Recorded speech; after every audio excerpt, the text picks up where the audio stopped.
Hola, les habla Edgar Navarro y les doy la bienvenida al podcast El Espiritismo te explica.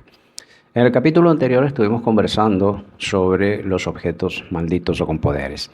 Justamente vamos a hablar sobre qué pasa con la Ouija, que es un objeto al que se le han aplicado un montón de capacidades, de maldiciones, de propiedades destructivas incluso, y que realmente no tienen en sí una base a nivel de conocimiento espiritual como para afirmar que así sea.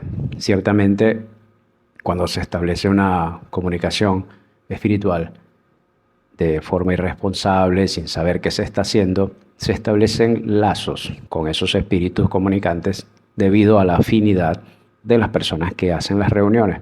Es decir, que poco tiene que ver la tabla en sí. La tabla en sí simplemente es un instrumento. Y para explicarle un poquito la historia corta, esta tabla fue creada con fines comerciales a finales del siglo XIX, luego del auge de las reuniones espiritualistas y espiritistas, porque ciertamente también habían reuniones formales bien llevadas dentro de la doctrina espírita, pero la mayoría de ellas se desviaron y se utilizaban como espectáculos o como actos de circo, demostrando o queriendo demostrar la existencia del mundo espiritual a través de falsificaciones o de estafas.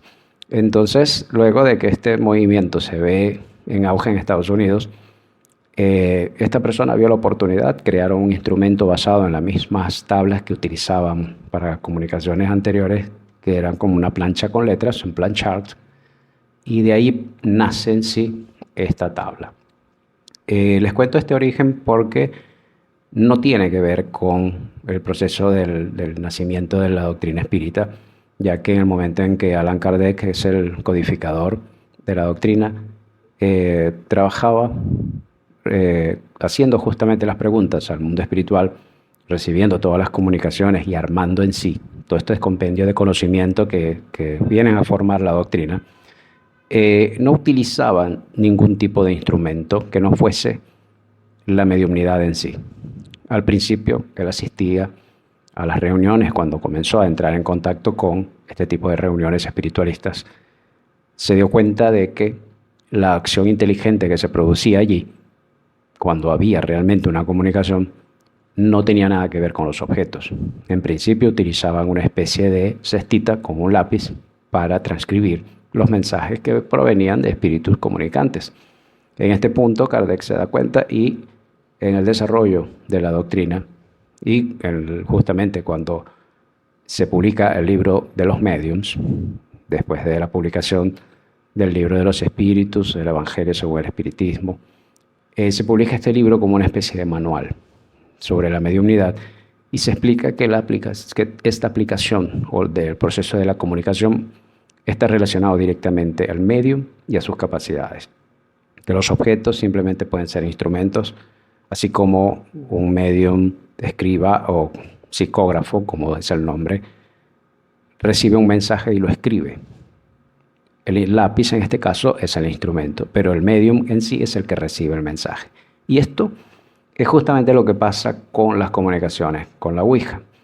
Ese movimiento que se produce no proviene de la tabla en sí, sino de las indicaciones o de la manera en que el mensaje llega a las personas que están allí, que por lo general activan su capacidad mediúmnica, ya que todos en sí somos mediums, solo que algunos la tienen de manera más ostensiva. Se activa por la presencia espiritual y por la apertura que generan mentalmente para que se produzca este hecho. Allí es entonces cuando esa influencia espiritual ayuda a que se produzca este tipo de movimiento. Que a veces se mueve solo el señalador de la Ouija. Sí, justamente porque estos espíritus utilizan lo que nosotros denominamos denominamos el fluido material que producen los médiums. Científicamente lo podemos denominar como ectoplasma.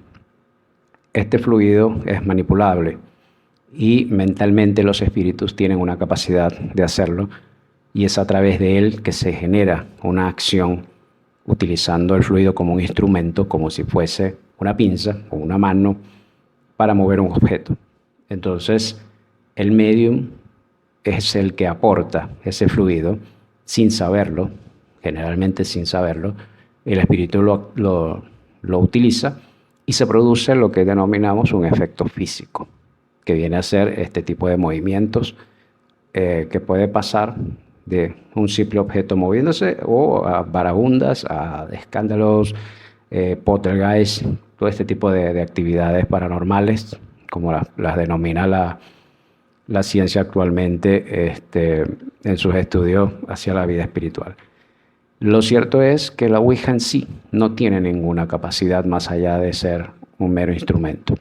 Si hay vinculado a esa tabla un espíritu, como lo explicamos con el tema de los objetos malditos, puede haber una acción o pueden haber efectos justamente causados por ese espíritu y no por la tabla en sí. Entonces, básicamente todo se mueve a través del miedo y de la ignorancia, de no entender realmente lo que se tiene en manos o lo que se va a hacer. Y allí parte la mayoría de los mitos que se crean alrededor de la tabla. Entonces, amigos, de veras muchas gracias por la atención. Seguimos pendientes de las preguntas que quieran hacer. Y este podcast también lo pueden conseguir en Spotify y en YouTube, obviamente, como lo hemos estado promocionando. Muchísimas gracias y hasta pronto.